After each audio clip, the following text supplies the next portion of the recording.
السلام عليكم ورحمة الله وبركاته. وبلاكي جا كان كريستانا كان إسلامان تين كان ييجاتوكو الشماء أركفونه بجاجرات تاني هردا ولتدي بنجرا دبي هردا كستي وان هدو ولي لا يادا اللي نبريستون دبي سيادا كسني توكفا ورانا ورانا أورمو كناسي وان أما بيجول إجارته غير أورمو تدو لاجر تجرا إسالة إني دبنا لما فهموا واي مجلس هالارة تكو دبنا صدفة أفطار كله صار عليه وان هدو إلى الله عرف فرتي أمسا إسني فين كبه وروني بارتي برادة قرتان استأه وروني جل جرتان ويارة تختك كوي تاريخ عن آرتان وتاء جل كبرتي وانتن إرادو بچو برباده كاليسا فيديو ورابن توري فيديو نا موتا ديم تنجده بكا كرا تيك توكي كرا تورا يوتيوب كي جهان را ورابن توري نمن ديم بربادن جده انجرا اما سي إفسيني تاو قبا وان كون إسنيف غلو قبا وان دور نم توكو كيجيبه وان دور نم توكو سنسوبه وان دور نم توكو ميد أمين وان دور نم توكو إسم ميد إني نم كون صوب دبته يجوري سين دانده أمو كوني زد دبنا سيرت في دافي لما فهمو بكا جو بكا سلا أكون سنين مالو بكا سلا أكون دندسان وكنا لكي وندكو صوباتني أوف جبابستني نموني دونا دبستني يرتني أما غافين كيسني سني ديبو تأبسان قد أنا أوفل شاي سنين جرا كومنتي كيسني دبسان جرا طيب كان التانو مو دباهيني تكتي نبراكو تما تكتي إسنيف كنا أورومو كينيا شيكا كينيا نما كينيا إسنيف كتا تكتي ولكن تكتي شو اسمه فيزا جتشوكي جدي فمانا أوفلجا فيزا كتتني بتتنجتشول فيزا بتتني كاتني تكتي بكبراتي كوتما تكتي بتتني كاتني ركو جرات كوي سنين دبر سنو بولي كيسا مالك سنين رايا تني فيزا سنتي غرغرتني بولي كيسا سنين دبر سنو ديبيوني ركو غدا كومنتي ما كان جلت لما كوما دباشن تما فادا بجرا جرا كومنتي يلت يو دبفسن كانتا جل ديم nama beri hedduun abejira la wallahi wanti akkana hinjiru kanaafuu xiqqoo si rakkoo qaba Dubaayin warri Dubaay kun obsaa xiqqoo si rakkoo qaba warri Suudii umraan xumuramaa jira amma Turkii immoo guyyaa 20 osoo hin gahin nuti garuu guyyaa 20tti isinii qabna fiizaan tikkeettiin wanti hundi walirratti isinii hojjetama qaxataa gama Turkii deemuu dandeessani gar Turkii banaadha si rakkoon boolee keessan jiru si dhaquu dandeessani warri naggaadummaa dhaxxanu isinii dhaxxanii warri naggaadummaadha hin dhaqin immoo warri naggaadummaa innani warra akkuma haan deemuu feetan immoo namni achitti isinii godhama achitti deemtanii garuu iqaamaa keessan yookiin immoo achitti jaddadetti dhaxxanii achitti haaromsiifatan fiizaa asii kan baay'ee tokkooti dhaxxanii achitti haaromsiifatanii kan waggaa lamaa dabalachuu dandeessan hojjetachuu dandeessanii akka yaada keessanii Ifani sini ta'e dhaquutti rakkoon tokko hin jiru nagaduu dhaxxanii deebi'uu dhaquu rakkoon tokko hin jiru gama keenyaan boolee keessa rakkoon hin jiru deemuu malee namni kana feetan ammas koomentii irratti barreessaa Dubaayin xiqqoo si rakkoo qabaa waa'ee Dubaay kana obsaa fiizaa isinitti gurgurannee fiizaa bitattanii kaatanii dhaxxanii boolee keessatti rakkachuun la dhiiga tokko walii falmaarra wajjin jirra wajjin miidhamaarra kan alagaan nu miidhaaru iyyuu gahaa nuti wal miidhuun hin barbaachisu waa'ee deemsaa waan jiruu fi akkaataa deemuu wallaahi an guutummaatti isinii obsaa namni keessa jiru kan akka Abdurrahmaan Hussein sheekota kana kashi Ali Jimmaa fi Sheekh Hamza sheekota isin Facebook irratti beektan nama gurguddaa kee jira namni isin kijibu tokko illee jiru anjira wajjin anjira isin ifa isiniif ta'uu qaba jedhee yaada dabalataan obboleewwan kiyyaa meegama ergaa kiyyaatti dabarsadha isa kaan viidiyoo ganaa biraatti isiniif deebi'a ergaan kiyya inni guddaan obboleewwan kiyyaa kanneen kiristaana ni hubattani waan ni hubattani alhamdulillah maashaallah dha namni dhiifama dubbii fideeti kan inni xiqqoo si dubbii dura isinii buuse maaliif saba keenya waan galuu galchaa fi waan miidhame gargaaraa deemutu gaarii miti obboleewwan keenya akkasuma wayya miti kanaafuu warroonni amantii kiristaanaa waa'ee amantii biraarratti yeroo nuti viidiyoo hojjennu ni beektani dubbii adda baafattani beektani an kabajaaf jaalala guddaan isinii qaba ammallee jaalala guddaan isinii qaba nuti tokkuma amantiin keenyaaf keessan adda malee nuti tokkuma dabalataan warrootuma islaama ta'ee ka'ee paartii bilxiginnaa kana deeggarantu jiranii namni hedduun keessaan anaan saahibni nama hedduu jirani yoo viidiyoo sana hojjennes waa'ee jaraa yoo dubbanne illee indallana nuti walumaan jirra garuu nama hin hubanneef galchuun dirqama amma ergaan kiyya kanaa miti akka namni walitti hin bufanne barbaadetanii kanaafuu warri paartii biraa deeggartanu tarii waa'een muumicha ministeeraa kun tarii waa'een warroota kana yoo dubbatame ni mufattani la mufachuu hin qabdanuu wanni isinii galuu qabu inni guddaan nuti paartii osoo diiguu wali diiguu hin taane tokko nuti Amaarri nu tokko miti abadan tokko miti waan jarri godhaaran argaatanii amantii keenya irrattis waan godhamaa jiru argaatanii kanaafuu waan kana keessaa yeroo itti dubbannu mufachuun isin barbaachisu yaada qulqulluu ta'e yoo qabdan namaaf qooduu yookaan calluma jechuu malee dubbachuun mufachuun isin barbaadu nuti obboleewwani paartii diigaru adda adda ta'ullee nuti obboleewwani kanaafuu dirqama waan nam tokko gisee dubbatame mufachuun isin irraa hin barbaachisu kanaafuu lafti Ramadaan illee walitti mufachuun illee barbaachisu tokko Oromoon tokko paartii jechuun hin barbaachisu kanaafuu daangaalee hedduudha Oromoo marti duuramaa jira Eertiraan nutti kaatee Suudaan kibbaa akka nutti kaafamu dubbatamaa jira Amaaraani lafa Oromoo cirtee jirti kaartaa isaallee qabadheen dhufne yoo Rabbi jedhe kaartaa qabadheen dhufa lafti Oromoo ciramee jira kanaafuu nuti yoo Amaarri gisee dhufte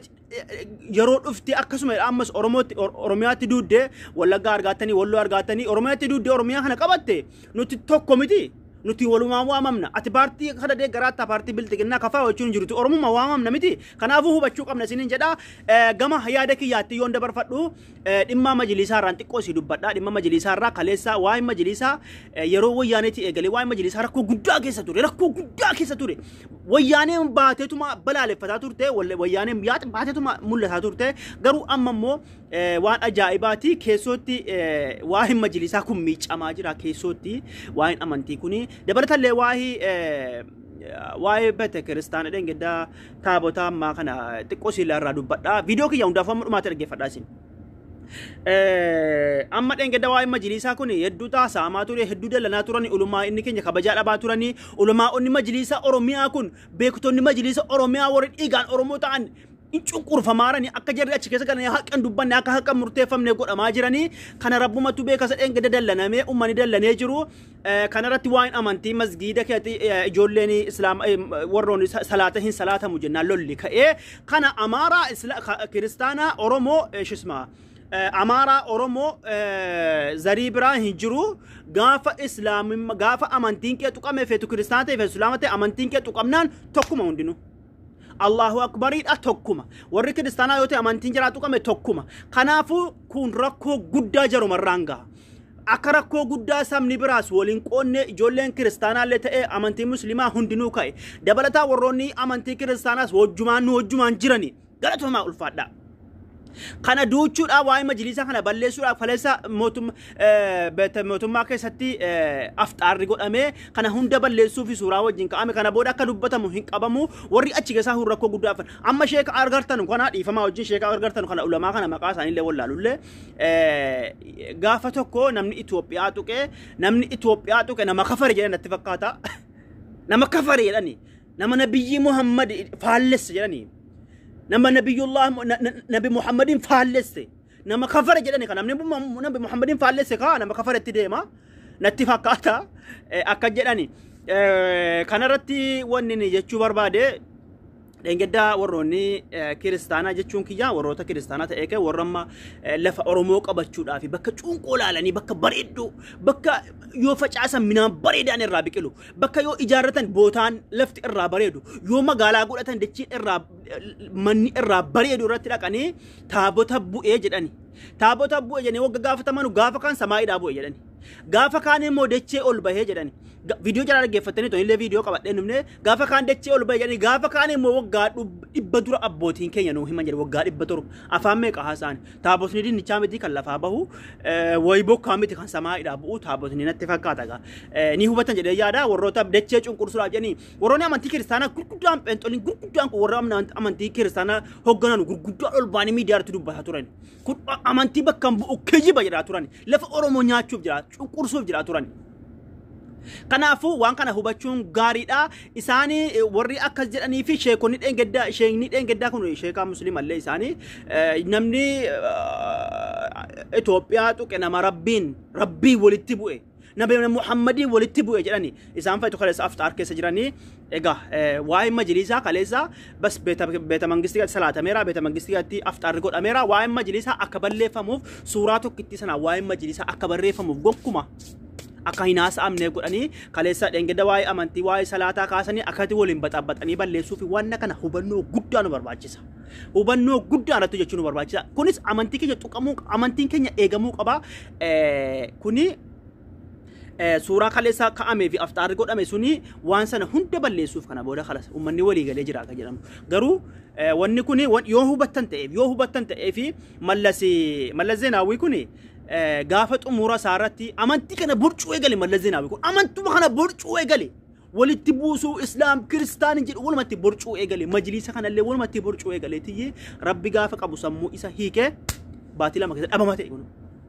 Mallas Zeenaawii hin hubattan jedhee yaada. Kanaafu kana hubachuun dirqama keessa seenne egaa insesseen nama hedduu dalanani nama yoo hedduu dalanani keessa keenya hin gingilchuudha. Waa'ee Oromiyaatti yoo deebine immoo Oromiyaa lafti Oromiyaa hedduu cite jira. Amma Suudaan kibbaa akka achi as karaan citee akka achi as weerartu Oromiyaa kadhatamaa jirti itti walii galamaa jira. Hayyoonni barreessaa hin argaatan itti walii galamaa jira. Ertiraanii seenanii lolaa jirani seenanii Oromoodha haa jiranii Oromiyaa keessa seenanii jiranii waraanni Oromoos himanii jiranii Oromiyaanis hargaa jiran hundinuu Ertiraan seentee Oromiyaa akkuma Tigraay dheengaddagaa tumaa turanii Tigraay wal tumaa turanii Tigraay illee tumamtullee inuma kophaatti baatee jirti hin danda'amni amma Oromiyaatti deebi'anii achi Suudaan kibbaa irratti akkaafamaa jira asiin Amaaraa kana mootummaan naannoo Oromiyaa kun yoo kan hubattan ta'ee fi dheengadda miliyoona 100 geesse kaleessa muda balatamoo Turan miliyoona 100 keessa dabalatammoo miliyoona 25 kilabii naannoo Amaaraatiif kenne achi hidhannoo jalatti hidhachiise achi Oromiyaatti bobbaasaa jiranii argaatani kana keessa amma dubbii yaaddanuu yaa obbolee kiyya dubbii yaaddanuu yaa obbolaa kiyya warri tarii waan kana dubbattaadhaaf haasoftanu Shimallis Abdiisaa suni miliyoona 100 geesse duraan lammaffaa deebi'ee kilabii achiiti miliyoona 25 geesse. Jarri qawween beetanii hidhatanii Oromiyoota jijjaaran maa addachaa namni jedhee dubbatu hin jiru mootummaan naannoo Oromiyaa wanta karraan dubbatu Oromiyaa akka barbaadan cafacafaarani Wallaggaan keessa akkuma argatan ummanni dhume walloon akkasi lafa karaa mitirii meeqa kutatan gara daangaa Amaaraatti deeffatan kaleessa waan jedhaa jiranu Dabra Zayitii fi maal isiin Wallaggaan kan keenya ture yaani bara dhageessanitu miti keenya ture yaani